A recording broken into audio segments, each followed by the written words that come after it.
It's okay. All right, we are live. Cool. Great. Do you remember the end of Star Wars A New Hope when Luke's X-Wing kind of comes into Yavin 4 and they're all partying and then they forget, well, they remember, oh wait, R2's still in the X-Wing? Yeah. And he's all fucked up. Yeah, he got blasted pretty good, if I remember correctly. Yeah, it was looking pretty rough. Well, and the only one that cared was 3PO. Right. So imagine, if you will, they get R2 out of the X-Wing and they're like, hey, R2, you've got a podcast to record. Oh, no.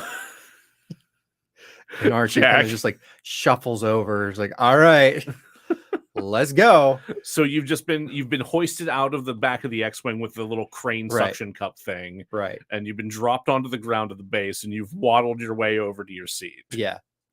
I'm sorry. That's fine. It's fine. We're all fine here. How are you? I originally was going to open this up with things I'd rather be talking about or doing than talking about this movie. That list is so long, though. It's a very long list, and also I don't know how much I'll actually end up talking about the movie because I am a exploded R2 unit. Fair. And there's a significant part of my memory unit that is not there now. Oh no. To be fair, this movie will do that to you. Yeah, it was like I watched this movie and then I had a bunch of like medical shit to deal with, as well as like mental shit and other things, while also reading about the actual Maryland. So I was like, okay, well, wait, which happened in the movie? What was not true, but is true in the real life? Okay. And but this is the last episode of the season. It is the last episode of season 2. We promised. And I'll be incapacitated within 48 hours. That's true. Yeah, you'll be finally going in for your hernia surgery. Right. And who knows? They could botch it and I have spider powers and I'll have other things that I'll need to do. I don't know how hernias work. I would say that's the best case scenario if they botch it. Yeah. Right. Yeah. It's like a 16% chance of spider powers, I think. Okay, that's much higher than I expected. Honestly, yeah. Maybe they improved the botch. I think it's good for them. Yeah. Modern medicine. Wow, what a thing. What a cool system. Welcome to DeRazzled, the podcast that takes award-winning worst films and fixes them. I'm host Jack Culbertson. Here to suffer alongside me, as always, is also host Joe Nealis. Hi. Oh, geez. All the movies on DeRazzled won Worst Picture at the Razzies the year they were released. The Razzies, for those of you who don't know, are something of a reversed Oscars. They recognize the worst films of the year. Joe, how's it feel to be at the end of season 2? Surreal. Yeah, it's been a long ride. We've done a shit ton this season. Yeah, what the fuck? I think part of it is, I mean, we did forget that we were going to institute a dark week every month for a while there. We did forget to do that for a while. So the season got kind of exhausting kind of quickly, and it was because we're both idiots. That's fine. We figured it out. We kind of made up for it and got some dark weeks in here at the end of the season. Yeah. You've moved. I moved. Becca and I bought a house, so now that's a thing. I've been prepping for a surgery and fixing my brain. Yeah. I changed my pronouns around. And, yeah. It's hot here. It's so fucking hot. Good Lord. Very busy a couple of weeks. But hopefully in the future we'll be able to do something about the hot, but more on that later. Yes. So yeah. Very excited for what we have tonight, but also very excited to talk about what we have for next season. Yes. Which stay tuned to the end of the next part, because or the end of part 2 of this episode, because there'll be a bunch of good goodies at the end of that. Yes. All the candy and stuff. Who? Where are you going? Where have you been? Where do you come from? Where did you go? So let's jump right in by talking about the movie. We haven't actually said the movie yet. That's true. I guess if you haven't been paying attention for a while, you may have forgotten what we're doing for this finale. The winner of the latest Razzie Awards was deservedly Blonde. It very much was a Netflix production that somehow also garnered a Best Actress nomination at the Oscars, and very clearly did not win that. Thank you, Michelle Yeoh, for saving us from that fate. But yeah. If you haven't been keeping up with your DeRazzled lore, at the end of each season, we fix the winner of the worst Razzie of that year, or worst picture of that year. Last year it was not Thunder Force. Somehow. And then this year it was Blonde. Can't wait. I will say real quick, I did for some reason end up watching Diana the Musical again. Again? Yeah. We wanted to show it to a friend who hadn't seen it just to torture them. We did remedy. They like musicals, so we did eventually remedy that with a viewing of Sundays in the Park with George, which cleansed the palate. Yeah, it kind of cleared the palate, but it was also weeks later. But yeah, he did not like Diana whatsoever. You may also notice I have a bit of a cough. That's a mix of sleeping on the cold, wet ground for a week, and then the air quality of Pittsburgh is garbage. Oh yeah, we've been getting hit hard with the Canadian wildfire smoke for quite a while. It's been better the past couple of days, but I think we even talked about this a little bit in our episode with Scott when we were talking about the strike. I think so. Yeah, because Scott was like, right, amateurs. As well as lanternflies, got a lot of those. Definitely pulled one of those out of my mouth. Ew! Oh God! Oh no, they're trying to infiltrate bodies now. Yeah, it was rough. That's horrible. It took a final dive in my coffee, and I didn't see it, and felt each one of those little legs as I was pulling it up. I'm just imagining as it gets into your coffee and watches you reach for the glass, just wringing its little legs, going. Fuckers.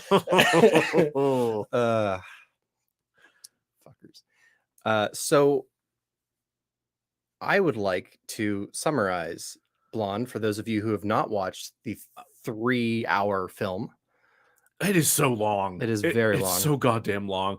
I real quick, while I'm pulling up a timer here for this, I do want to say one thing, just as a quick update to our last episode. So we mentioned that the Screen Actors Guild was in negotiations actively with the Alliance of Motion Picture and Television Producers. They have opted to extend the deadline on those negotiations. They originally this contract was going to expire midnight on June 30th. They now have until July 12th to work something out.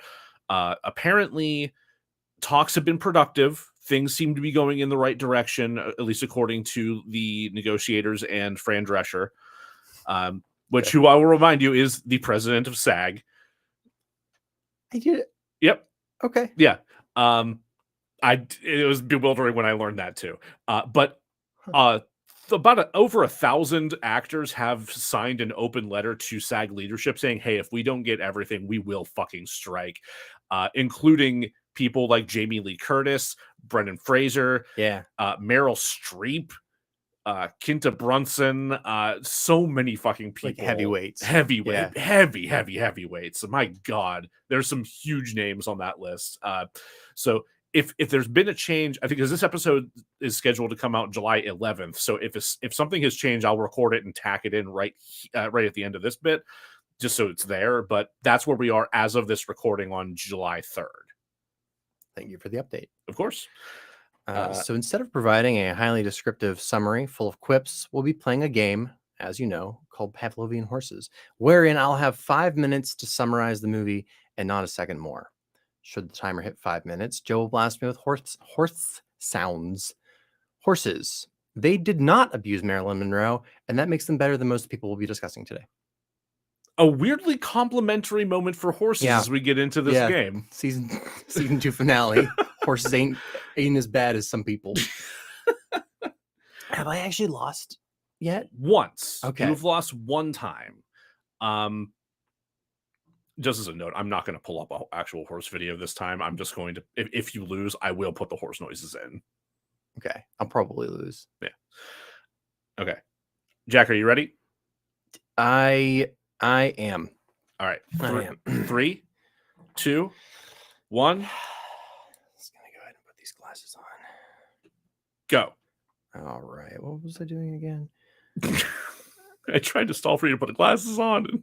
Nah, it's all right. How you doing, Joe? I'm good. The timer's going. I know, it's fine. It was like what, a 3-hour movie? I can wrap that up. Yeah, real okay. quick. We're talking about what? Blonde? Yep. That's the one. The movie adaptation of the novel, The Joyce Carol Oates novel, yes. also named Blonde. Yes, same title. Interesting. Yeah. You know what I'd rather talk about? What would you rather talk about? I'd rather talk about the Willem Dafoe Bad Art Short Film Festival. You want to talk about that now? I want to talk about it right now. You want to get horsed for the sake of the Willem Dafoe Bad Art Short Festival? I'll take it straight in the throat. Oh no. They shoot barbs, Jack. That's a bad idea. Good luck to you, horse. It's rough down there already. So we talked about some stuff we wanted to do with season 3, and something we landed on was putting on a short film festival. Yes. Which was inspired by this quote. I actually was able to find the quote. It's from an interview that you can find on YouTube called Off Camera with Sam Jones. So I'm going to read this quote by Willem Dafoe. Oh, they're foggy. Fuck. I always like the idea of trying to fail. Just think about it. Like, if try to make bad art, try to act badly, try to be lousy in that scene. It's interesting. It kind of puts the idea of striving for perfection, it does something. You've got to find ways to let you not worry and be free, that's all. And if you, once again, we're talking about triggers, if you're content to fail or you accept it somewhere, and I only mention this because you talk about being hard on yourself, because the idea of being hard on yourself is kicking yourself for not doing better. So you got to deal with this striving impulse, which can hurt you. You need it enough to get you in movement and get you trying things, but you don't need so much that it suffocates you, that you're uptight. So from that quote, I fell in love with the idea of intentionally making bad art. Yes. For moving away from the pressure and the impulse to strive harder and to be perfect, to get closer to the joy of making the thing again. It's like, okay, well, I've already allowed myself to fail. Now I can do whatever the fuck I want. Yes. So we at DeRazzled want to throw a short film festival called the Willem Dafoe Bad Art Short Film Festival, in which people submit to us their shitty short films. From the date this airs, which you said, what, like 11th? The date of this episode will be the 11th, and part 2 will be the 18th. So from the 18th, you'll have about 11 months to get us. Yeah. We'll give you an official deadline soon. We'll launch it on the site. We'll post it everywhere. You will not miss it. It'll be the pinned comment at the top of our Twitter for as long as we have a Twitter. Yeah. But I want you, if you're an artist, if you're a filmmaker, if you're not a filmmaker, if you just want to get in art, they're coming, aren't they? There's a minute 3. Yeah. Okay. Fuck. Then we want to give you a reason to do it and have fun with it and not be scared to fail. You've already failed. The worst thing happened. Yeah. And you're fine. Yeah. Now make the art. There's a bunch of rules that we'll cover at the end of next. Yeah, we'll cover everything more in depth at the end of next episode. I think you just wanted to kind of get the idea back out in the forefront here. And also I'm not really talk excited about this it. fucking movie. Not at all. Oh, Marilyn was an actress. She used her sexual wiles to progress through old Hollywood. It didn't work out for her, and she's dead. Damn it! You finished it with 20 seconds left. JFK and was in there, and who else was there? Her last movie was Misfits. There you go. Yeah. I think that's enough. She got All married to Arthur Miller and also Joe DiMaggio, who was abusive to her. And 3, 2, 1. Yeah, I think that's enough to avoid horses. Great. Really thought I was going to get the horse this time, but yeah, I thought so shit. too. I thought it was pretty much guaranteed, and then he shifted. Yeah, I'm very, very excited for this.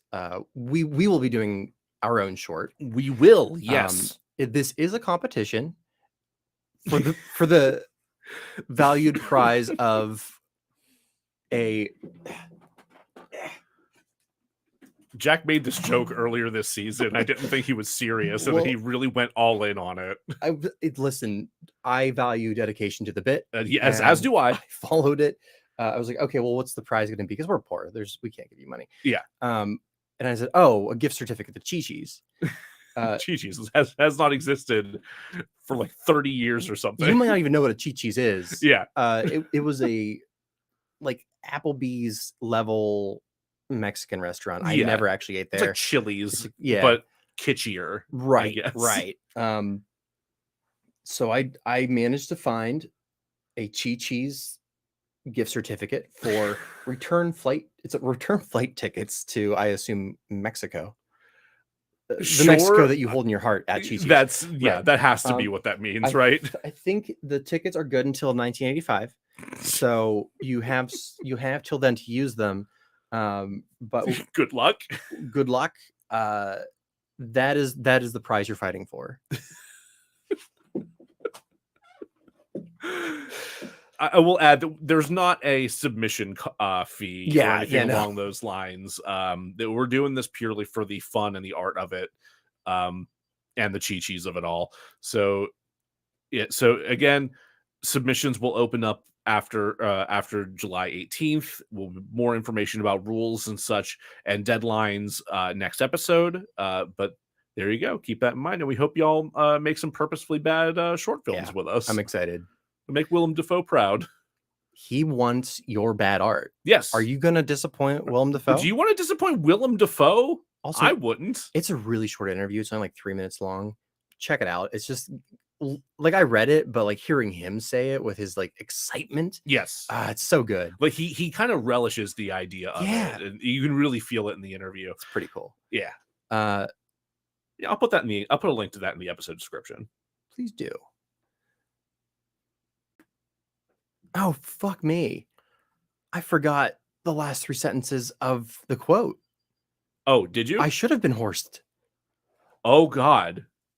What happens? Did I cheat the horses? Are they going to come for me like Final Destination? Oh, no, they might come for you like Final Destination. Shit. I was like, that's a weird place for that quote to stop. All right. It was on the next page.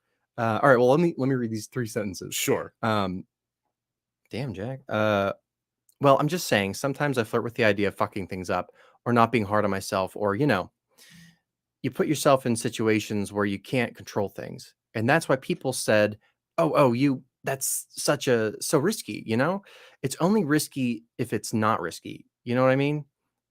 Creepy yet endearing Willem Dafoe laugh here. It's a real risk. You're trying something. Something will happen. Something will be learned. It's risky if you know what it is. It's absolutely controlled. And if it's absolutely controlled, that's what will kill creativity. Don't kill creativity. Please. I think we'll still probably, we'll definitely still cover the Razzies next year. Oh, yeah. It just won't be the finale. Yeah, no, I think we will likely the festival and highlights of that will be the finale next year. But this is just one of the ways in which we're growing and evolving and trying new shit. Just one of the ways. We have a bunch of stupid There's a bunch of stupid shit lined up for next year, including a lot of the stuff that is, our normal bread and butter. Right. Yeah, but, of course. But just stay tuned. That just felt like a good place to cut for commercial. Yeah, it's reasonable. All right. We'll be right back.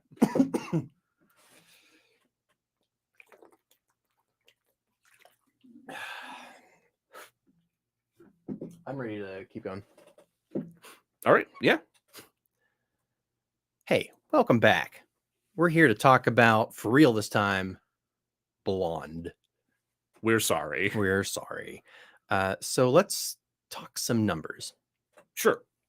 Did you look at the numbers for Blonde Tomato Oh, score, God. IMDb, that kind of stuff? I think I did whenever it was first being announced as a Razzie nominee, Mhm. but it's been so long since then that I have no way of retaining that. So what do you think its tomato meter score is? I'm going to say it's like a 6. I'm so sorry. It's so much higher than it deserves to be. What? Really? Yeah, it's still bad, but it's not like as abysmal as you Oh. think it would be. Um. I'm mad about it personally. Oh my God. Is it like a 20? 42. Are you fucking kidding me? Yeah. You know why, right? 42 because of Anna de Anna- Armas? Yeah, because of Anna de Armas's performance. Oh man, I don't know if it's that strong It's to pull it up not. that I mean, high. It's on the right side of 50, but it's not. It shouldn't be that close to the wrong side of 50. Yeah, I adore her. That performance did not bring that movie up to a 42. No. That said, would you like to guess what the audience score is? Oh God, the audience score. I know audiences are typically more forgiving, but I have a feeling that's not the case with this particular movie. I would lean into that feeling. Okay, this is like a 17. I wish it's 34, so it's still like higher than it should be. I cut it in half. Keep in mind, there are a lot of boobies in this film. There are some boobies in this film. That's Not as much as like Showgirls, but no, more than. but there's. I feel like the use of boobies in this film, though, is particularly uncomfortable and kind of gross. Yeah. It's just, oh, this fucking movie. IMDb out of 10. IMDb out of 10. Okay, this is going to be some bonkers nonsense, isn't it? Yeah, I'm not happy about it. 5.3. Wow, 5.5. Jesus Christ, are you kidding me? Yeah. I would probably give this movie a flat 3 out of 10. 2.5 tops. I like a lot of the performances and a lot of the camera work, but holy shit, is that a bad story? Which we'll get to. There's some interesting camera work. I'll give you that, but oh God, it does not make up for the rest of it. Wonderful. Let's talk about the Razzies. Yes. So this was the 43rd annual Golden Raspberry Awards. Blonde was nominated for 8 Golden Raspberries, and it took home 2. There were a lot of shitty movies this year. Yes. And they had to kind of spread the Razzies around. So obviously it won Worst Picture. Yep. Do you know what the other category is that it won? I want to say it was either Worst Director or Worst Screenplay. I'm leaning toward Worst Director, though. Worst Screenplay. Screenplay. Yeah. Okay. That was written by Andrew Dominic, adapted from the quote-unquote bio novel by Joyce Carol Oates. Bio novel is probably the best designation for it, because it's biographical, but it's also highly fictionalized and sensationalized and kind of gross. Yeah. And I usually have some tolerance for flowery language and whatnot, but my God, we'll get to it. Yeah. It's fine. So you were right. It was nominated for Worst Director, but it lost to Machine Gun Kelly. Oh, that's right. I forgot Machine Gun Kelly and Maud's son were nominated. Oh, for yeah, that. Maud's son. My bad. Yeah, I don't want to take that award away from Maud's son. Sorry. No, he can't lose this acclaim. I mean, he already lost his engagement to Avril Lavigne, if I'm not mistaken. It was also nominated for Worst Supporting Actor and this was a weird one. I thought so anyway. Evan Williams, who played Eddie G. Robinson Jr. Wait, he was nominated? He was nominated. There weren't there multiple nominations for Worst Supporting Actor for this? I can double check, but I think it was just him. I wasn't sure if there were. Are you thinking of Worst Screen Combo? Because there was a fuck ton. Maybe that's what I was thinking. Yeah. Well, let's continue. Right. So there's a love triangle in the film. It didn't happen in real life, so it doesn't matter. But this didn't happen in real life at all? No. Huh. Which is weird because it's like one of the subplots I actually enjoyed. I'm like, oh, I kind of was interested in that subplot. Oh, it never happened. Oh, okay. Great. Wonderful. Yeah, it's too like I mean, he was real. Like Edgar G. Robinson Jr. existed, as did Charlie Chaplin Jr. Yeah. And I think they were buds, and they were not the greatest people. Sure. But in the film, they have a love triangle with Marilyn, and in real life, it's almost a polyamorous relationship. It's pretty. I was kind of into it. I'm like, oh, Jules and Jim, but blonde. Yeah, and not French. So it was also, okay, let's do it. So right. So it lost to Tom Hanks for worst supporting actor. In Elvis. I was gonna say, yeah, because if I'm not mistaken, a lot of that had to do with the absurd accent that he put on for that film. Tom, you don't have to do all these parts. No, you've done the act. You've done it. You can be a little more choosy. Seriously, you can kick back and just pick roles that you actually enjoy. Like this. Yeah. Though maybe he was really wanting to work with Baz Luhrmann. Who knows? That is an actual possibility. Yeah. So there were several worst screen combo nominations for Blonde. The first being Andrew Dominic, the director, and his issues with women. Yes, yeah. This is one of the few times that the Razzies doing a Razzie thing like works. Yeah, I'm like, you know what? I don't disagree. Yeah. It was also nominated for both real life characters, Marilyn Monroe and JFK, in a fallacious White House bedroom scene. Yeah. They both lost to Tom Hanks and his latex-ridden face and that ludicrous accent. Yeah. Again, fair enough. And then the last nomination it received was for worst remake, ripoff, or sequel.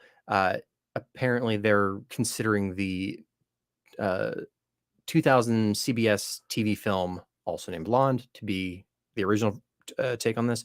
I didn't look too much into it because watching an adaptation of that book once was way more than enough. I had no idea there was another adaptation of this. That's kind of wild. We'll get to it. Okay. The winner, however, was Pinocchio. No, not the Del Toro version. That version's awesome. I don't care what anyone says. But they specifically say Pinocchio, not the Del Toro version. Not the Del Toro version. Yeah, I mean, you have to specify because there were two Pinocchios that year. That wildly different adaptations of the same topic, and one of them was terrible. Yeah, one of them had a bizarre Tom Hanks in it, and the other had Tom Kenny voicing Mussolini. And the latter is my favorite. You would think maybe no, it was the Mussolini one. Yeah, it was the better one. It just genuinely was. It's so good.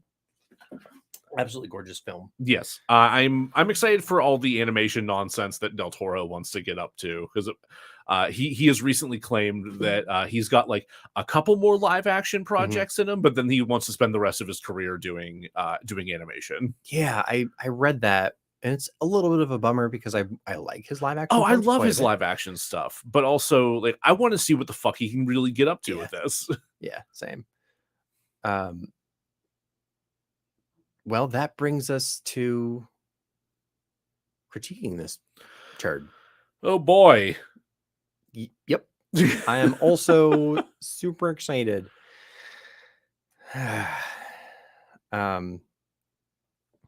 What worked for cast? I mean, arguably Ana de Armas. Even though when I first heard her announced as playing Marilyn Monroe, my first thought was, what? She did receive some flack for keeping her, I think, Cuban accent. Did she? She did. I don't remember that. It's been a little while since I've watched the movie, to be fair, but I drank bleach afterwards. That's DeRazzled brand bleach. Yum yum. Just forget. Jesus wept. Yeah, she did, but it's not an overwhelming accent to begin with. Right. Like I've never thought of her as having a particularly thick accent. No. So it's I don't know. I felt like she was doing like the breathy, like Yeah. Marilyn voice that people are used to Mm-hmm. hearing whenever they think of her. But yeah, I don't recall any moments that really stood out as her Cuban accent. Right. Yeah, she definitely did the Maryland voice. Yeah. She just had a Cuban accent. All right. Again, you didn't notice it. It's very. I have no recollection of it. Overall, I really liked the cast and their performances, including Anna de Armas as Marilyn. Yeah. Some that I wrote down that I like in particular was Adrian Brody as Norman Mailer. Arthur Miller. Arthur Miller. Yeah. Different people. Yes. I did like Adrian Brody in this a lot, Yeah. actually. I thought he did a pretty good job. I'd even argue Bobby Cannavale as Joe DiMaggio, or I'm sorry, the ex-athlete.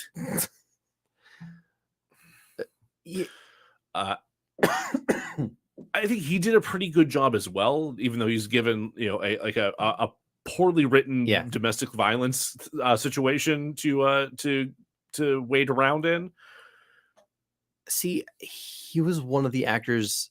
So there were 3 actors I didn't care for, which we'll get to, and he was one of them. Okay, yeah. well, we'll get to why when we get to that part. But I liked the. So it's the 4th of July tomorrow. If you hear any fireworks in the background, they're just happening. Yeah. I'll try to trim them where I can, but it doesn't matter. Yeah. So again, I liked the love triangle, the Jules and Jim subplot that never happened. So I liked Xavier Samuel as Cass and Evan Williams as Eddie. I did enjoy them as well, actually. The whole situation felt weird, but I liked the way they portrayed it. It was like a short film inside of a full-length film. Kinda, yeah. That I was more invested in than the larger plot. Yeah. And then I always have to call out Toby Huss, who played Whitey, Marilyn's assistant. I do like a good Toby Huss. Yeah. That's I Character forgot. Actor tends to do smaller parts, but always knocks him out of the park. Always a delight to see. Yeah. If you want to see more Toby Huss, you can watch either *Halt and Catch Fire*, which he has a sizable role in, very good, or as what's the character's name in Venture Brothers? Who's he in Venture Brothers? Isn't he the dude with the Nick Fury adjacent character? General Shraister? Yeah, now I have to look this up to make sure I'm not being a fool. I'm pretty sure that's not right, but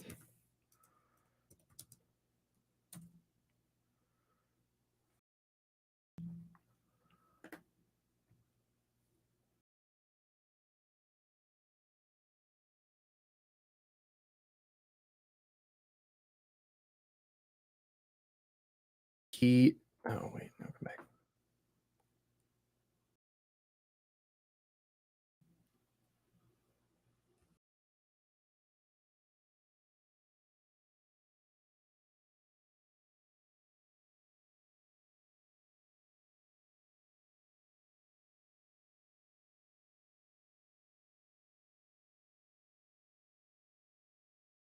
Copycat.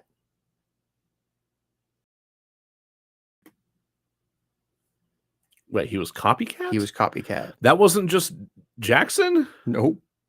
Not according to the fan page.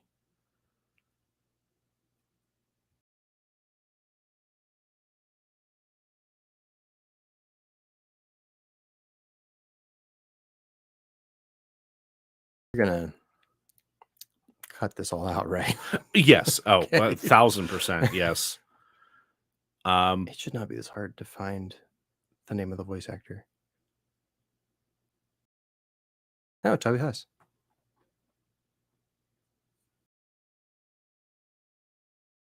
Voices Toby Huss voices Tracer, Copycat, and Scaramantula. And Scaramantula, yeah. Huh. Wild. Okay, I didn't realize that was him. I didn't realize he was Artie from Pete and Pete. He was Artie from Pete and Pete. Oh my God. I had no idea. Yep. Okay. Hollywood, hire this guy. He's good. He's use him more. Use him more. Always enjoy him. Use more Toby Huss. You ever listen to the outtakes of him as Tracer? Oh, absolutely. Yes. Yeah. So So this is Captain. God, so good. Yeah. Anything else we want to say about the cast?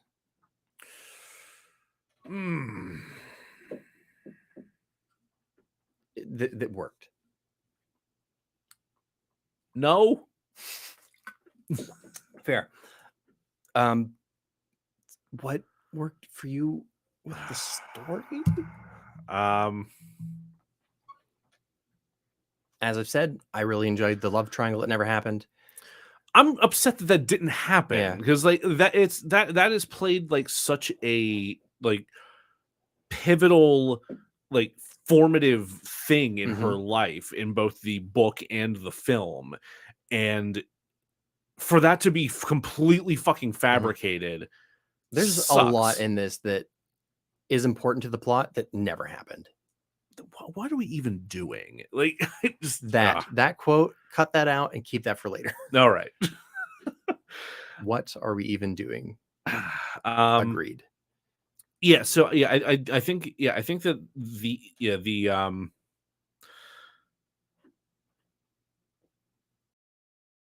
sorry, my train of thought just like completely derailed. The cast chaplain Eddie G, Marilyn, like Gemini's like love, like triad or whatever the hell it is. I did enjoy those parts of the film. I enjoyed the kind of sense of alienation that you got from like her as this orphan coming from this broken, abusive household, joining like falling in love with this like troubled son of a Hollywood icon. Yeah. And also Eddie's here. Who is also the son of a Hollywood icon, but not quite the same as Charlie Chaplin. Talk about it, really. Yeah. Like, they mention? So it's the children of Edgar G. Robinson, who was like in a lot of film noir, and then Charlie Chaplin, who was Charlie Chaplin. Yeah. I forget which one of them died early. I think it might have been Charlie Chaplin's son. I think it was Cass. Yeah, I'm fairly certain it was Cass.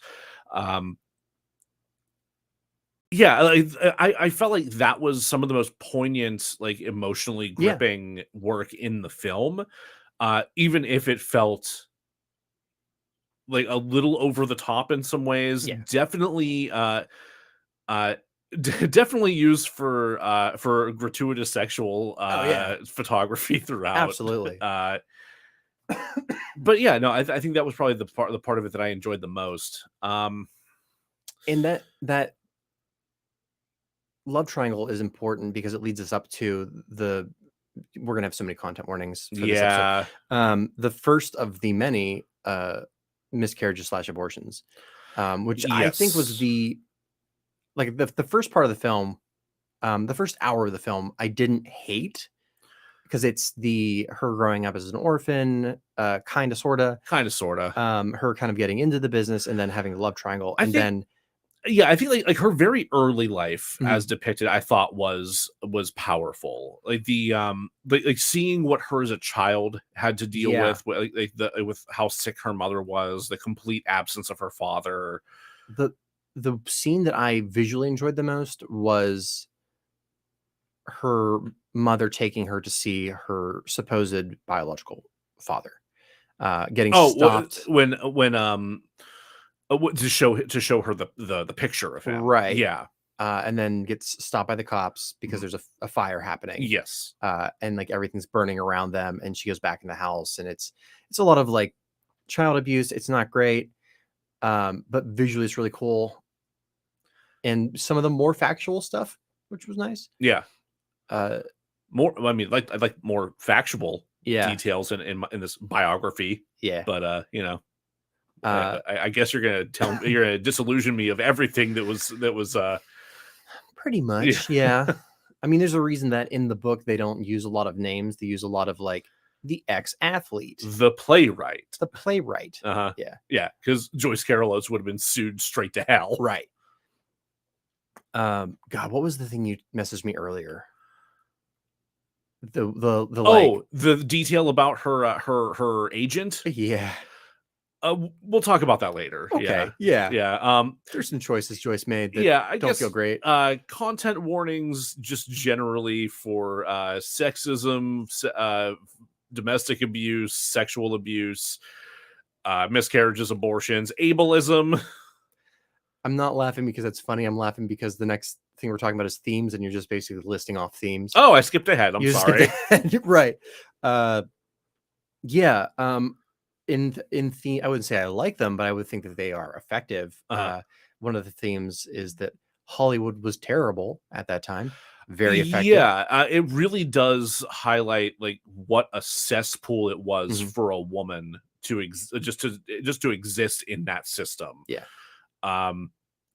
Which I mean, Hollywood is an utter mess. It pretty much always has been. It continues to be.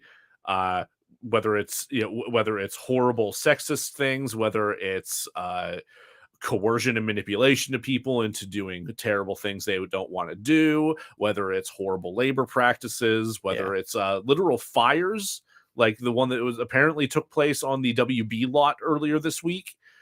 Or within the past week. Oh, you didn't see that? No. Oh, yeah, there were a bunch of tweets saying that the Animaniacs had selected a new pope. That's really good. Yeah, it was just a shot of a shot of the hangar that says Barbie along the side. And there's just black smoke coming up from it. So I missed that one. It might. Who knows? Maybe it was an Oppenheimer marketing scheme, but well, it worked. I'm gonna go see that. Absolutely. The enemy. New pope. Okay. That's good shit. I thought you'd enjoy that. Yeah. I can't take credit for coming up with that. I did find that on Twitter from somewhere, but it bears repeating because it was damn funny. So yeah, I mean, there's all of my noir fans out there know this already. Mhm. Hollywood was a terrible place from the beginning. I'm struggling to remember. Did Robert Mitchum come up at all in the movie? No, I don't believe so. I didn't think he did because he comes up in the book. Really? Yes. Specifically, he worked with Marilyn's first husband, Bucky. Yes. Who I don't think they talk about in the movie at all. Very briefly. Very briefly. Mhm. Yeah. Yeah. So he worked with Bucky, and Bucky was the kind of guy who would take scandalous photos of his wife with her consent, and then share them with the guys at work without her knowledge. This is Bucky taking pictures of Marilyn and then show. Okay. Yeah. Well, Robert Mitchum was his supervisor, and apparently he gave him what for, which he told Marilyn about at her agent's funeral years and years and years later. What a weird connection. Yeah, it's bizarre. I will say I did not finish the audiobook, but that was a detail that just like really stuck out to me. It's like, holy fuck, what? Like, that's really strange. I've always known Robert Mitchum for his like almost like rough and gruff attitude. So it doesn't surprise me that he told her at the funeral. It does surprise me that he like gave him one for. He claimed, at least according to Joyce Carol Oates. Oh, right. Yeah, this could all be complete bullshit. Yeah, it's possible this never fucking happened. Joyce, yeah, come on. I know. At least she's not a TERF. That's her one. That's her one shining win. But according to her, she like came up to her, or he came up to her at this funeral, said his condolences for her loss, told her not to let the studio get her down, to give him hell like he does, and then also, I actually know, he referred to her as Norma without ever having actually met her before, and he goes, I actually know you from a way back because I worked with your ex-husband. He was doing this thing until I gave him what for. And she's just kind of like, wait, come again? What? Yeah. If that did happen, it's an interesting side quest. It was also like this is also like immediately after like a nude photo shoot that she had done before becoming a movie star had like gotten leaked because like I guess the photographer had died and people found it in his effects or something. And the studios were like, hey, what the fuck?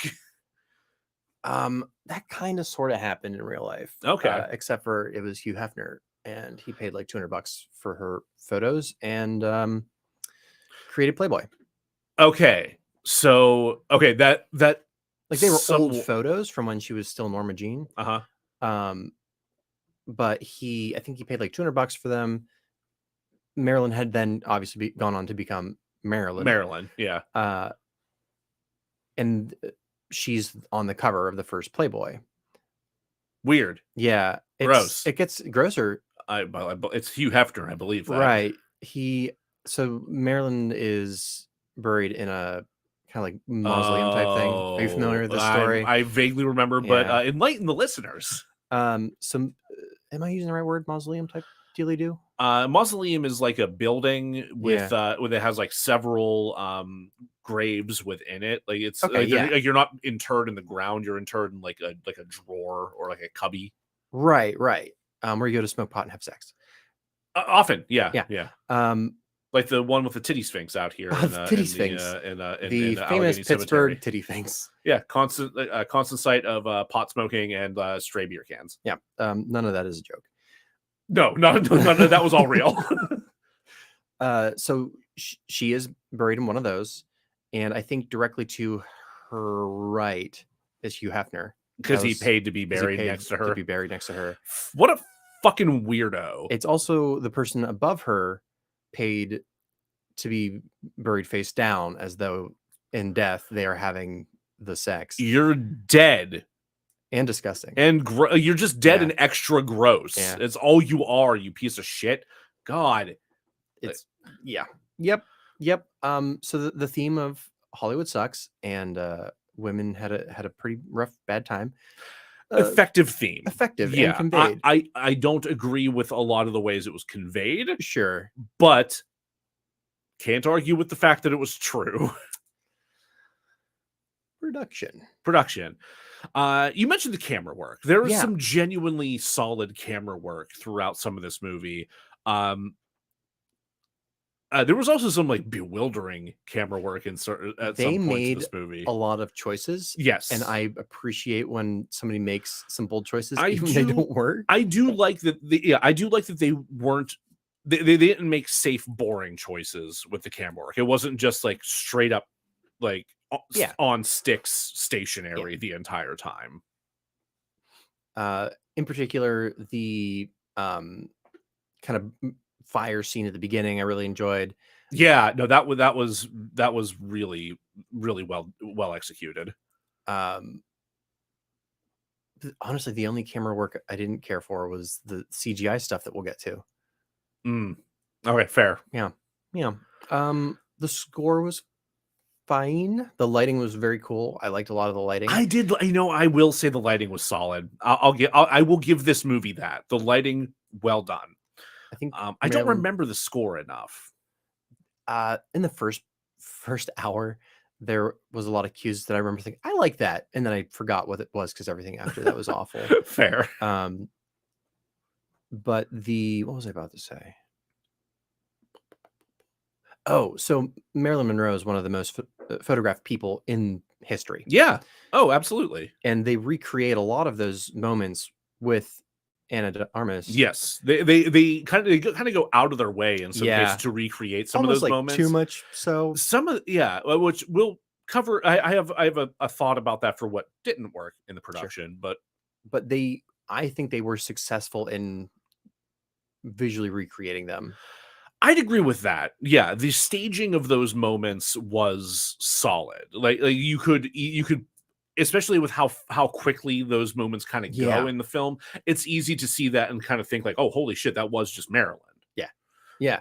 Which I think is partially to the credit of just how good they made, how well they made her look like Marilyn Monroe. Like I was not expecting Ana de Armas to actually look that much like Marilyn Monroe. Like, it just didn't. It didn't occur to me they'd be able to like work that well. So you may know Ana de Armas from Knives Out, and Blade Runner 2049. She's also been in a fuck ton of foreign films because she started there first, and I have not watched any of them. Nor have I. No, I specifically know her from Knives Out. Yeah. I know she also recently did a movie with Ben Affleck. Yeah, but it didn't do well. No, it did not. So I think now's a good time to take our second break, and then when we come back, we'll talk about What didn't work. I think that's a reasonable thing to do with this one. Not normally how we break things up, Right. but oh, buddy, this fucking movie. We'll be right back. Whew. Oh, fuck. Oh, it's my spine. I heard that. I believe it. That would not sound fun.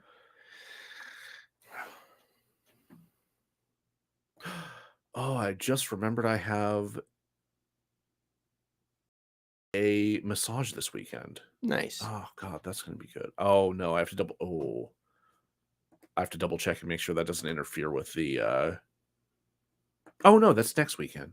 Toby Huss. Yeah. I never finished this. It is fruit punch and it is delicious. So good. Did you watch any of Halt and Catch Fire? No, I've not. I've wanted to. That's been on my list for a long time. It was one of those shows that the first season was so fucking tight and good that I'm like, you could have stopped it there. Yeah. You didn't, I mean, there's more story to tell, but like you could have stopped it there and I've been completely satisfied. There's no way you're going to top this in the second season, which they didn't. Sure. But it was still really good, and I didn't get to finish it. But it's like Lee Pace.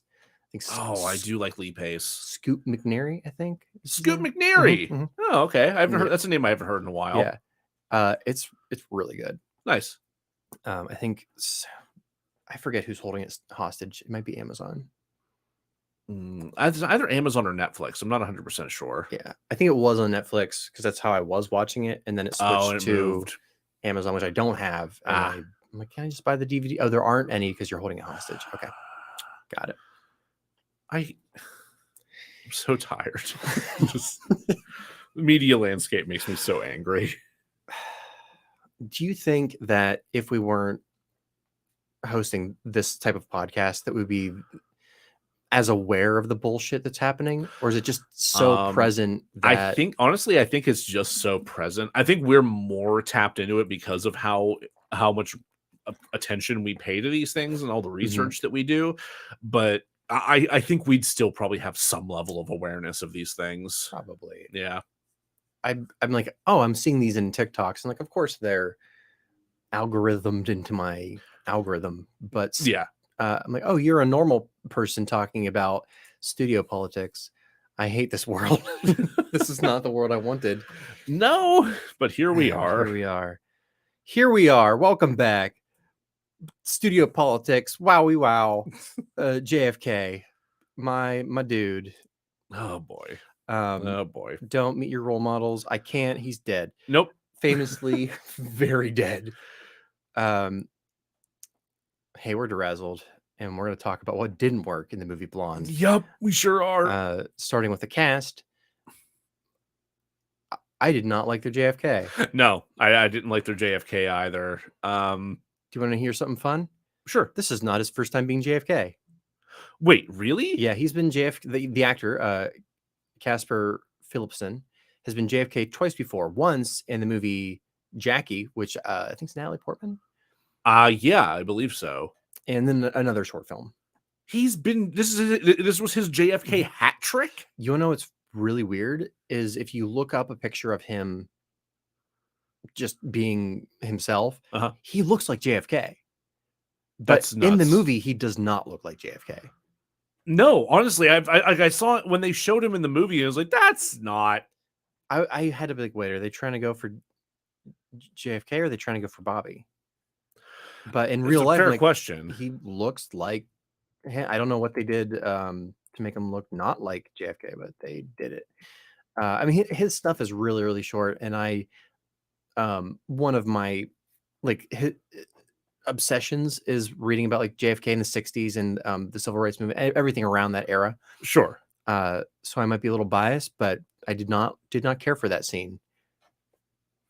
No, it was a bad scene. It was a bad, shocking, gross. They Ugh. essentially imply that JFK, not, I don't want to say forced, but Mhm.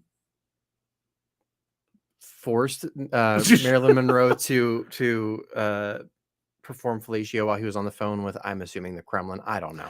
Oh, he's on some sort of diplomatic Yeah. call, laying in a hotel bed. Right. Is I don't or are they in the White I think House? it might be the White Oh, House. maybe the White House bed. I don't know. Yeah, it is. And like the extreme close up on her Right. as she is just like gagging on him Yeah. is So famously, Marilyn Monroe sang "Happy Birthday" to JFK. yes. There is no record as to what happened, but as far as like if you look at like flight plans and stuff, it's likely that if they did have any kind of interaction sexually, it was just that night. And then likely never saw each other again. It was actually Robert Kennedy that she had an affair with for a Ah, lengthier time. see, I didn't know that. Yeah. Not to spoil the book for you, but I do know how it ends. Mhm. Do you want me to spoil the book for you? Yeah. Oh god, sorry. I just looked up Casper Phillipson. Yeah, Yeah. you're right. He actually does. Yeah, it's weird, I can right? see it. He does look like JFK, but you're right. Like No. he doesn't fucking feel like JFK in this fucking movie. It's weird. Oh Yeah. my god. They were trying to show like a more sickly version of JFK, which he Which was very sick. he was. That I mean, that it is a matter of historical record that he was He had constantly racked in pain. Addison's disease. Addison's disease. That's it. Yeah, he had like horrible back Mhm. problems. Like he was a mess. And what I did like about that scene is they have kind of it looks like a brace or something for his back, I assume. And I didn't notice this. We talked about this before we started recording. I was like, what the Yeah. fuck are you talking about? I don't remember that at all. It was red meat flavored or colored, not flavored. I see, Mr. President. If you ever find yourself where you're feeling particularly hungry, and you can Just think about it out of this just, corset. yeah, you just rip off this corner here, and just little by little, you can just kind of eke your way around that So you're around the saying boning there. this is jerky. You packaged me into some jerky there. Jesus fuck. Are we canceled now? Jack, it's gonna Please. take more than that. Fuck. Have you learned nothing? Clone High season 2 dropped this year. That's just words I didn't think I'd ever hear, but yeah. No. Yeah, so the reason he was like, they described JFK as glowing was because he had Addison's disease. It made him have like a more orange complexion. Okay. And they like overdo that in Blonde. They like make him like not quite orange, not quite red, but he's sickly. Mhm. And they made the brace match that color. And that was completely lost on me because the entire scene's so fucking blue gray. Yeah. It's just subtlety was nowhere to be seen in that thing. You know who else I didn't care for? Who?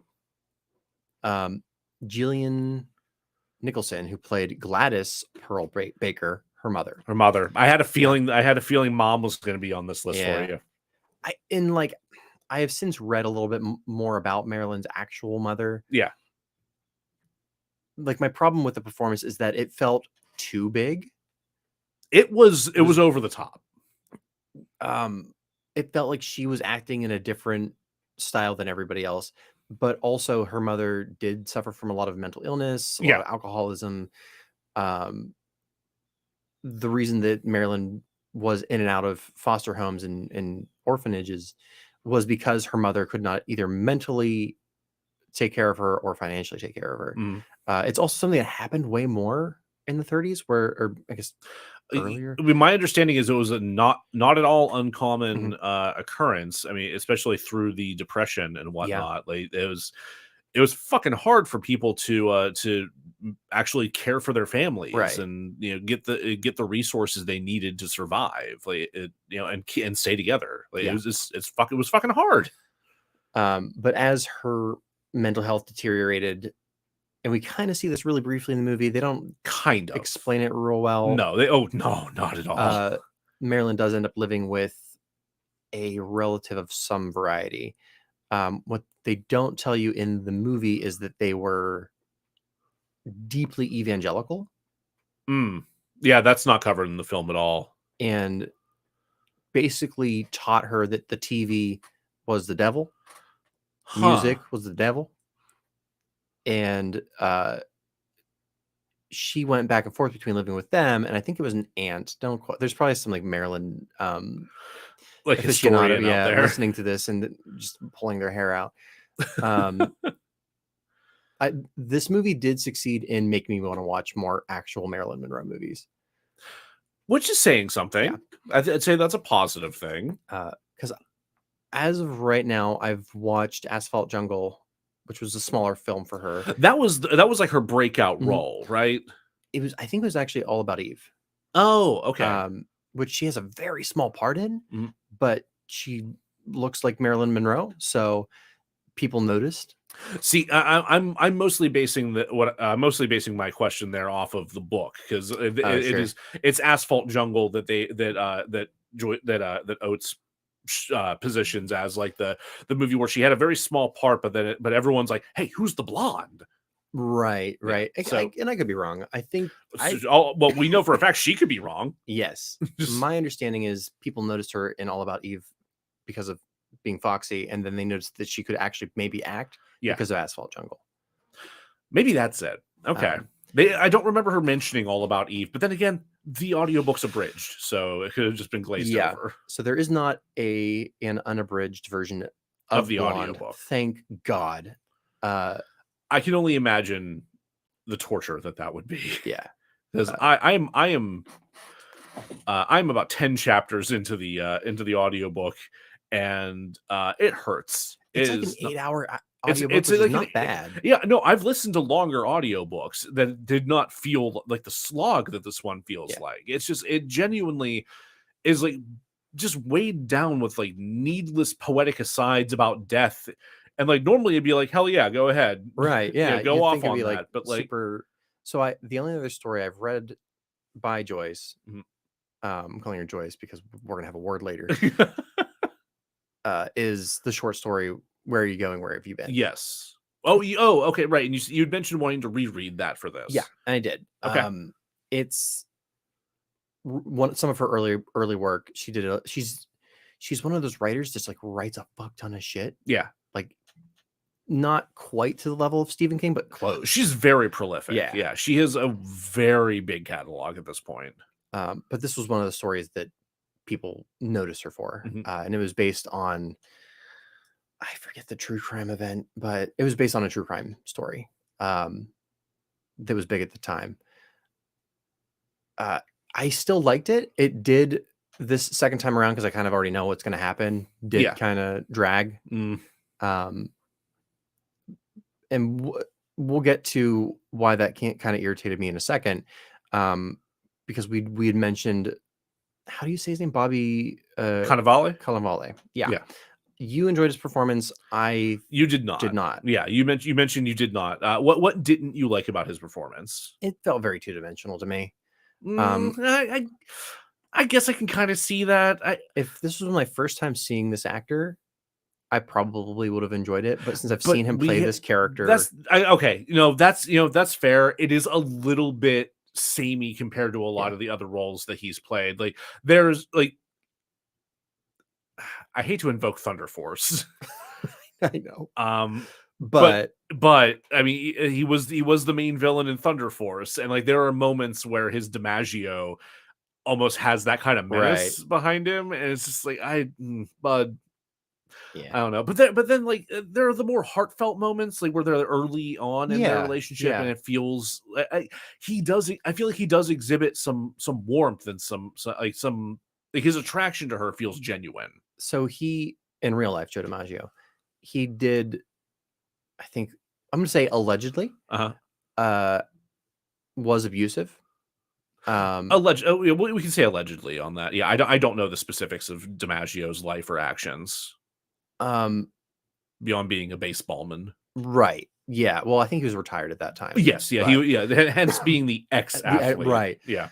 Um, it was kind of a situation of like, oh, Marilyn went. It wasn't. I think in the film he finds her nudes. Is that what? Yes. It's partially he finds her nudes, or somebody sends him the Oh, sends nude. it. Right. No, Right.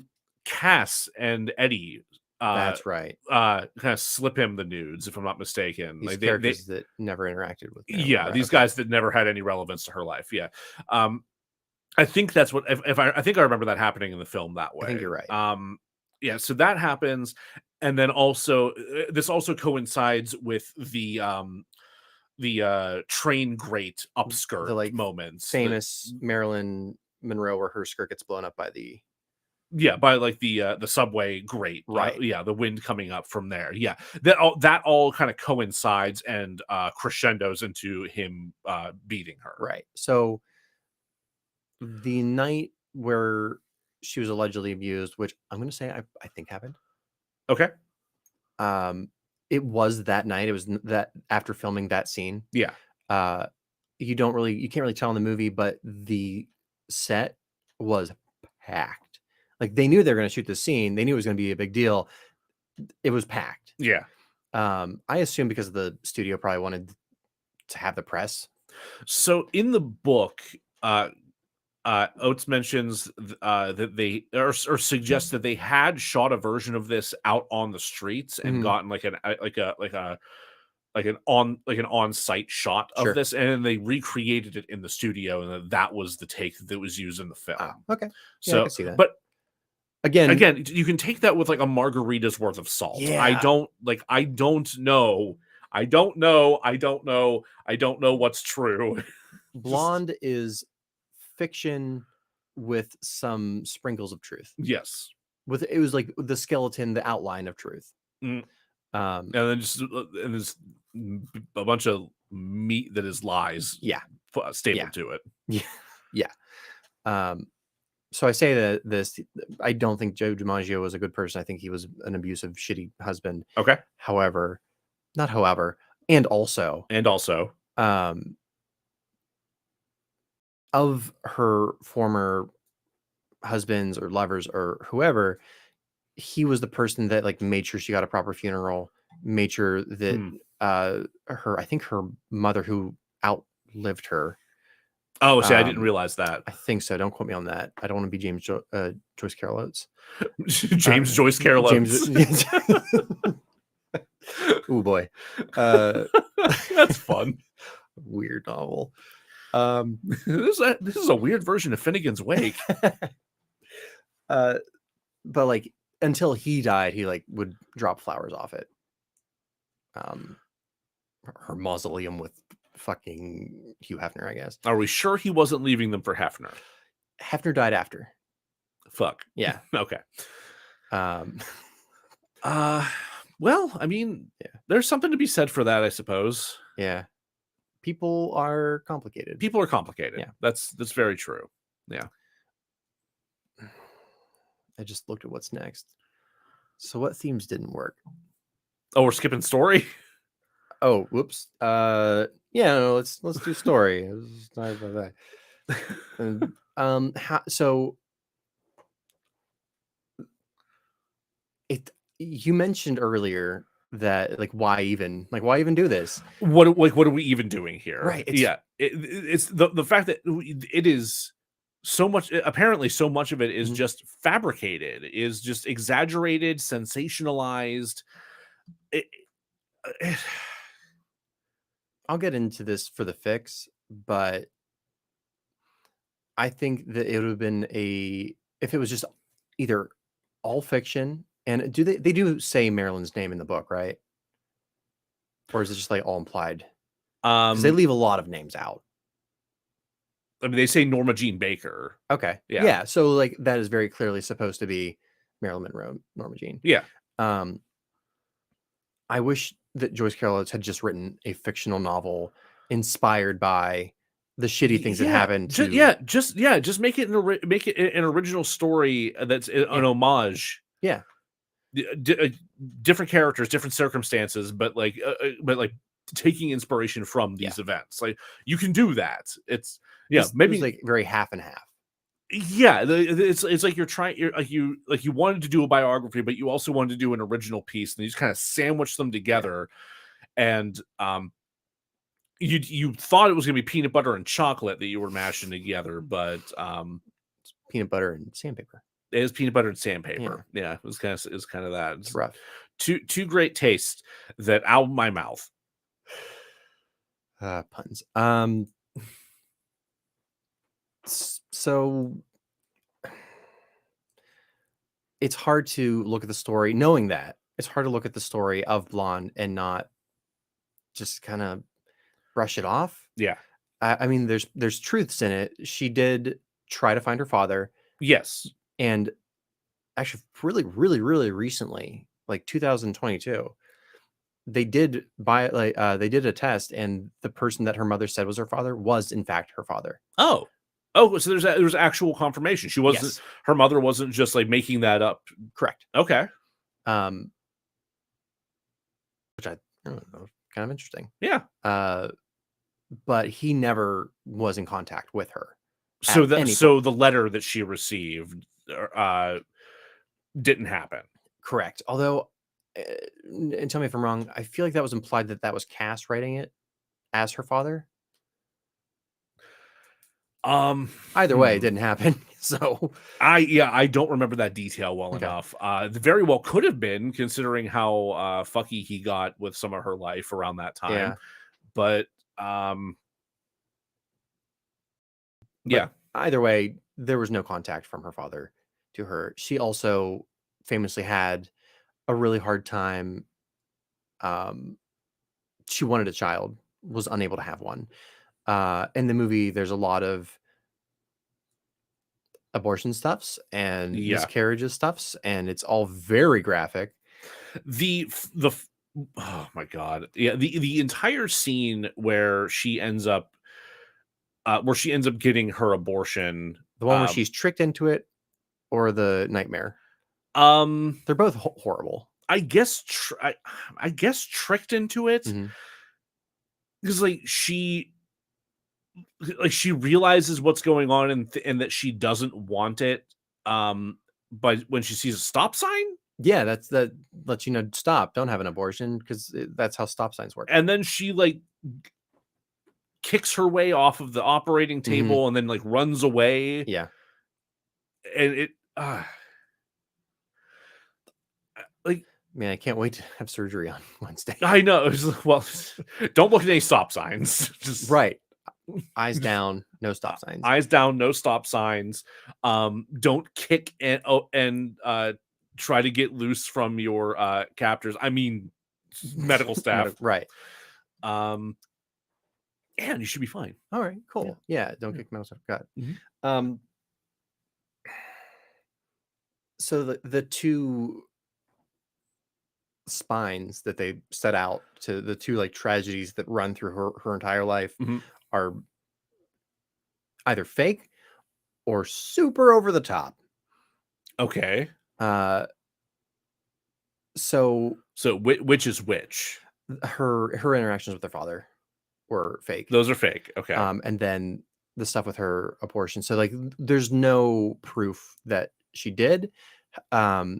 She did have miscarriages. That's documented.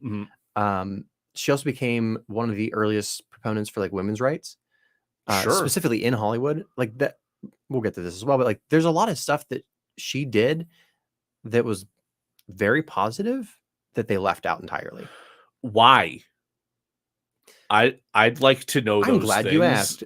This movie is misery porn.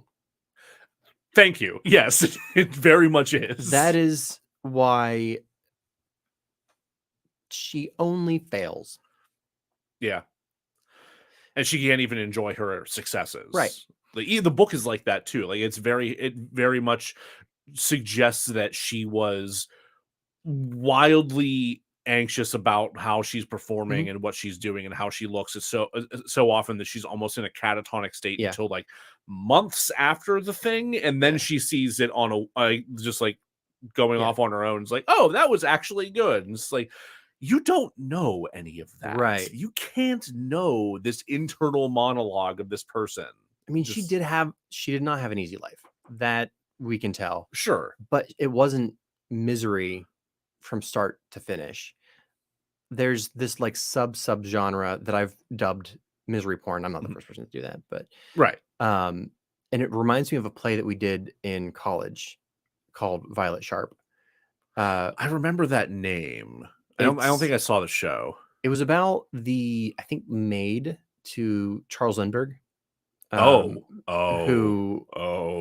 Well, we're not going to get into his history. There's already enough bullshit there. Sure. But his son was famously kidnapped. Yes. The Lindbergh baby. Yeah. What was it, like the crime of the century? Or I can't remember. I think that term was bandied about. Yeah. Well, she was one of the suspects, and this play basically says she didn't do it, but was treated miserably and tortured for, however long the play lasts, and then it ends with her dying. Wow. Yeah, misery porn. It also reminds me of a movie called Midori, which I like to bring up so that people might go and check it out and hurt themselves. I discovered recently a live action version. Wink. The version I watched was animated. Okay. It's banned in most countries. That bad, huh? Yeah, it's pretty bad. I mean, don't actually watch it, but if you do want to ruin your brain, that's the one to watch. But it's misery porn. It's a little girl who's sold into a sideshow with the worst human beings in like I think it's feudal Japan. So it's an extreme P.T. Barnum situation. It's like if all of P.T. Barnum was run by psychotic rapists and sexual deviants. No thanks. Yeah, no, don't watch it. Don't watch it. I'm good. But it's just like I watched it because I was interested in seeing an evil circus for one. That's my thing. That tracks. Yeah. And you said it was banned. All right. Yeah. It's animated. Even better. Nice. Yeah. Okay. It's checking some boxes for you. It's checked the boxes, and then I watched it, and it broke me a little bit as a human being. Yeah, See, this was a trap set for you. It was. And that's why, like, the live action version, I'm like, I'm not interested. Yeah. It's not going to be less of a trap. No. I do remember watching it at work specifically because that was also part of the thrill. Oh, no. And closing my laptop, and Aaron sitting across me, he's like, "You okay?" No. Like, no. I've seen some shit. Anyway, that's all to say, I don't like misery porn. I like my protagonists to be able to be an active participant in their lives. Yeah. This is not how you do tragedy. No. You can only hurt a character so often before I'm like, I'm no longer invested in this character. Yeah. Like, I'm not enough of a sadist to enjoy watching this character get hurt for 3 fucking hours. It's absurd. Yeah. And not actually what happened. Yeah. Like, I could see the argument being made if there was literally not a happy moment in Marilyn Monroe's life, but there were. There's several. They touch on the fact that there are some in the film. I mean, her marriages were not entirely terrible. She at least the way they depict it, that clearly there was some deep love between her and Arthur Miller. Yeah. I mean, that relationship ultimately failed. It soured. Yeah. But I didn't even cover like the interesting parts of it coming to an end, which is weird. He was like writing a script for her. It might have been The Misfits, but don't quote me on that. Mm-hmm. And it was meant to be like, here, I'm giving this to you as a gift. It's a part that you've always wanted to play, as meaning like not a dumb ditzy piece of shit. Something you can sink your teeth into as an actor. Yeah. Because God, I had such like a weird theater person moment where I was watching an actual documentary, and they brought up like Strasberg, and I was like, "Ooh, Strasberg!" Yeah. I was like, "Yes, Strasberg." I'm like, "Jack, what are you doing?" Stanislavski. Yeah. So like she was not even just trained, she was trained by some of the best. And she just wanted a chance to show what she could do. Yeah. Like she liked acting, but that's not what the big studios wanted. No. But since their relationship was souring, her and Arthur Miller, he started to back the character away from what he promised, which was this like meaty role, to writing her in the way that she'd always played. Anyway, men aren't always great. No. Do you want to talk about the CGI fetus?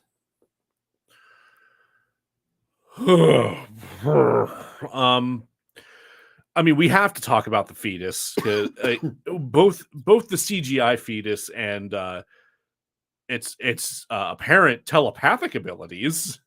Yeah, it got kind of X-Men-y there for a minute. Yeah, kind of.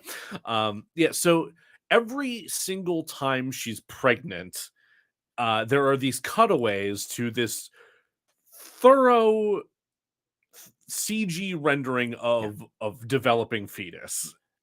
You know what made me mad is I watched The Flash recently, and the CGI was shittier in The Flash than it was in this. Get the fuck out of here. Are you kidding me?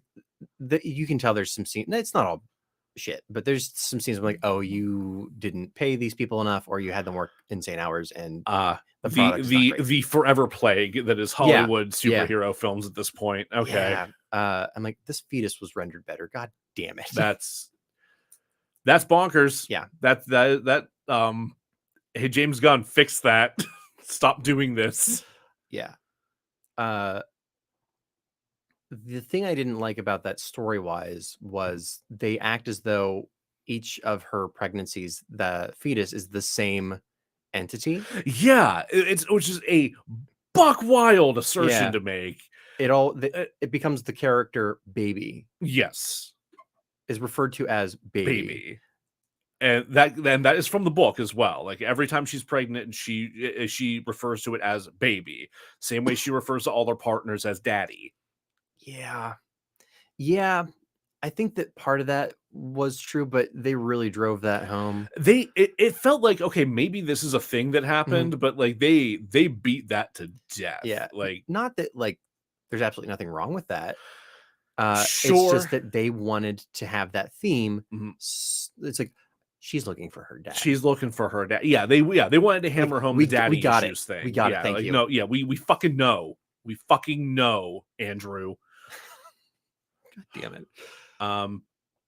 Oh God. I mean, the worst of it though, I mean, because like the fetus appears in different stages, and like in some pregnancies where it's just like not viable, it looks wrecked. Yeah, like that fetus looks like it's deteriorating in certain ways, or is malformed in certain ways. It's uncomfortable. Can you imagine being the visual artist, or I don't know what the name is. Yeah, visual artist is who had to work on that for like 7 months. Sober? No.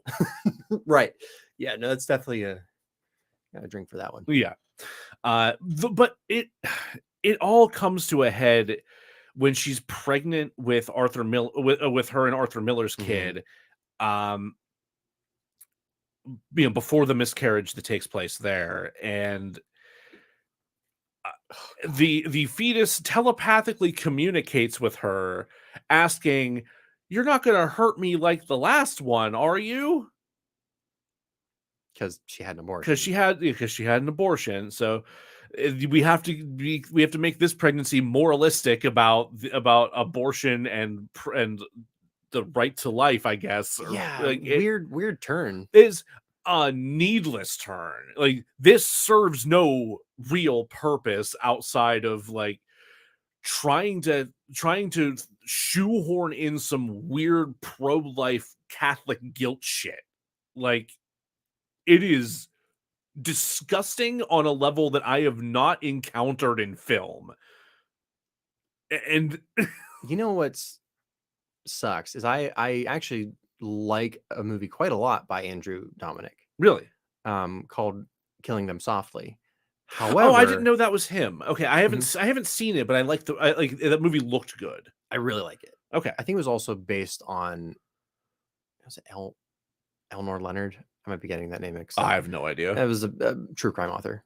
Okay, yeah, it's outside of my expertise. Jackie Brown was also an adaptation of one of his stories. Neat. Anyway, yeah, it has like really great crime, bad guys, sharp dialogue. It's basically like a less stylized, but also stylized maybe differently, Tarantino gangster film. Okay, Um, interesting. but there's it's been a while since I've watched it, but like there's like no women in it.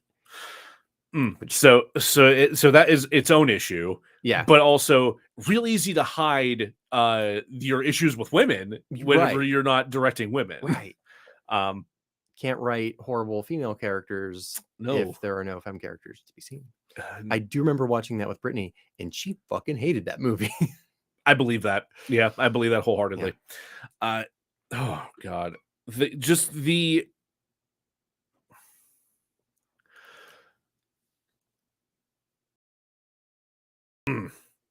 Sorry, I have that whole like telepathic fetus scene like just replaying in my head on loop right now. So miserable. It's so uncomfortable. It's so problematic. It is so fucking gross and manipulative, and my God. This 3-hour movie, I paused, not intentionally, but I paused it almost exactly at the hour for every hour. Yeah. Just by chance. Just by chance. Only to go, how the fuck is there another 2 hours like, or another 1 hour? It's got to almost be done, right? Nope. Oh, I forgot to spoil the book for you. Oh, yeah. Go ahead and do that. If what I'm reading on the internet is true, because I sure as shit did not read the book. I didn't get to the end. It implies that Robert Kennedy had her assassinated. Yeah. Excuse me? Which is one of the conspiracy theories, because her death was a little weird. But also... Yeah. I think I don't know if this is what it is in the book, but I think the rationale for why that may have happened is she wrote like extensive journals, like journal diary entries. Okay. And said like, Robert Kennedy fucked me. It's JFK too. And they didn't want that out, so they killed her, because that's how that do. Anyway, I hate this movie, and I would like to be done talking about it now. Yeah, I think that's fair. Yeah. Okay. It's so bad. It is absolutely deserving of Worst Picture. I will say that. In a year where I thought it was going to be a slam dunk that Morbius runs away with everything. Hey guys, remember Morbius? You remember that? Hey, you remember when a movie was so bad that people memed it back into theaters for a second time and it did worse? I was kind of like getting excited to watch that for this podcast, right? Like I had it in the back of my head, like, oh, we're definitely going to be covering that, and like I did watch it going into our like Razzie preview episode, and it's bad, but it's not this bad. On my list of things I'd rather be talking about than this, Morbius is on that list. Yeah, I mean, like you said, a lot of things are on that list. The actual physical sensation of eating peanut butter and sandpaper. I would rather on the coarseness of the sandpaper, but yeah. I mean, you start with a low grit, see how it feels, and then you just kind of work your way up. Jump straight to crunchy, so it's just kind of all is crunchy. Oh, you know what? Actually, just blend it with actual crunchy peanut butter, and you might not realize the two. Hey Joe, where can they find us? Thank you everyone for listening to part 1 of this incredibly stupid journey. We're sorry this movie exists. You can find us on social media, on Twitter at DeRazzled Pod, on Facebook at DeRazzled Podcast, on Instagram and TikTok at DeRazzled_podcast. If you have any questions about the unofficial Willem Dafoe Bad Art Short Film Festival, please email us at derazzledpodcast@gmail.com. You can also suggest things you'd like to see covered in future seasons, or stuff you'd like to see pop up in our Redbubble merch store, which, hey, check that out. We have a Redbubble merch store. There's some fun shirts like the one that Jack's wearing currently. They keep you safe from public indecency laws.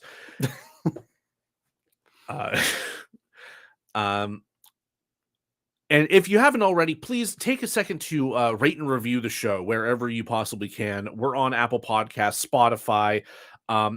If you're on Stitcher, I'm sorry. Yeah. We heard the news as everyone else did. They're going to be shutting down soon. We are available pretty much everywhere else you listen to podcasts. So if you've been listening to us on Stitcher, thank you.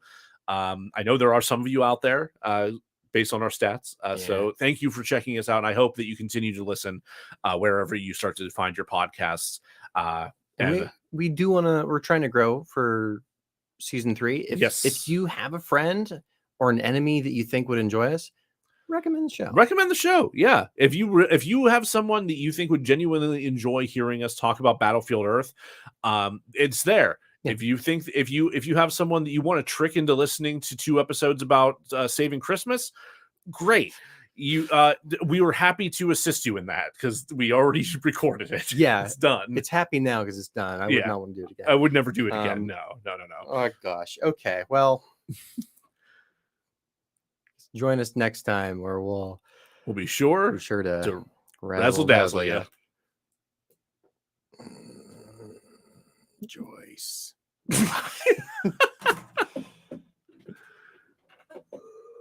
All right, we're gonna end this first stream here.